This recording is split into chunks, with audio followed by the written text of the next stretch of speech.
bonjour, je m'appelle Jacques Lévy et je suis très heureux d'être l'invité ce soir de l'Institut Kervégan à Nantes.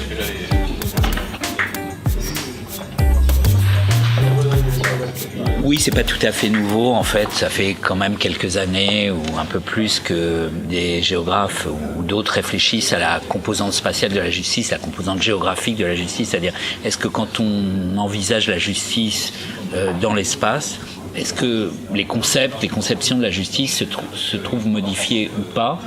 Donc oui et non.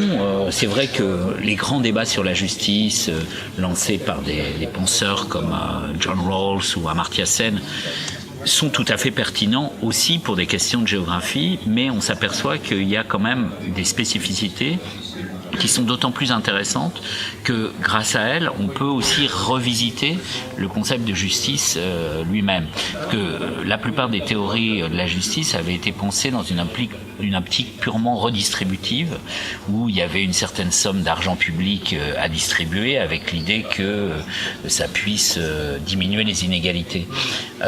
Dans l'espace, on est dans une situation un peu différente parce que il n'y a pas que de la redistribution. Il y a la possibilité pour chacun d'exercer ses libertés, de manière d'habiter, notamment grâce à la mobilité qui s'est beaucoup démocratisée.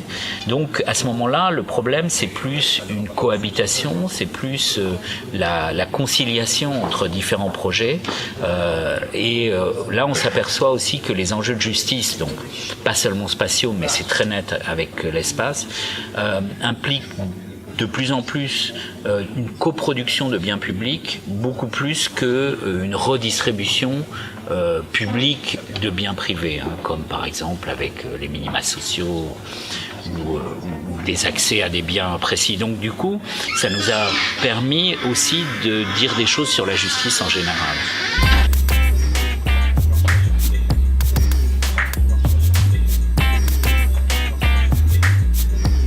Oui, je pense.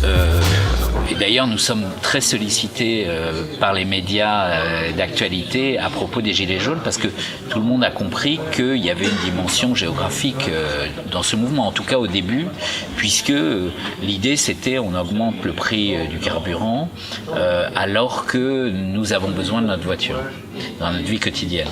Et toute la question, c'est finalement l'équilibre entre contraintes et choix dans cette histoire, c'est-à-dire jusqu'à quel point c'est une fatalité pour ces personnes d'habiter dans des lieux, d'avoir un style de vie qui implique l'usage intense de la voiture, ou est-ce que c'est au moins pour une part un choix? Là-dessus, le débat est ouvert, donc il y a bien sûr plusieurs catégories de personnes qui sont intéressés et qui ont participé à ce mouvement.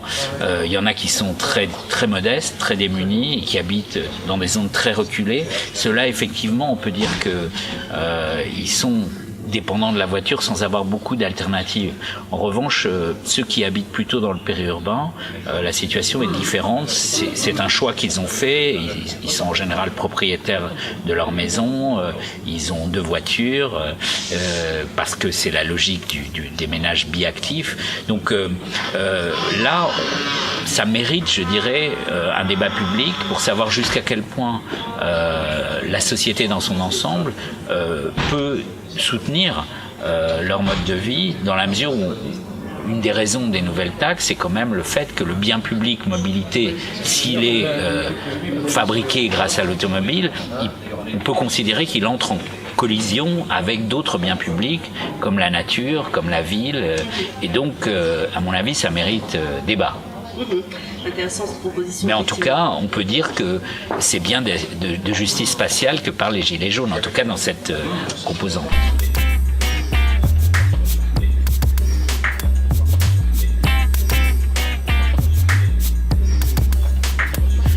Oui, en fait, là, nous prenons au mot les théories de la justice, et notamment celle de John Rawls, qui insiste sur l'idée que la définition même de la justice à poursuivre, à rechercher, elle doit être procédurale, c'est-à-dire qu'on doit demander aux citoyens eux-mêmes de se réunir, de discuter pour savoir ce qu'ils trouvent juste, comment ils hiérarchisent les différentes demandes de justice, parce qu'il n'y a pas de règles a priori, il n'y a pas de mécanique politique.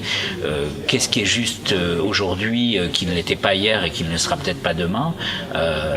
Oui, seuls les citoyens peuvent le définir. Il y a un problème, je dirais, de commensuration entre des demandes qui a priori sont toutes légitimes, mais la justice, c'est un problème politique. Et donc le politique doit trancher, doit hiérarchiser, doit choisir.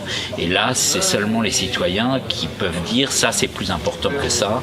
Donc la dimension de démocratie interactive, c'est-à-dire celle qui prépare aussi les politiques publiques, qui les évalue, qui n'est pas antinomique à mon avis avec la démocratie représentative, mais qui est très complémentaire.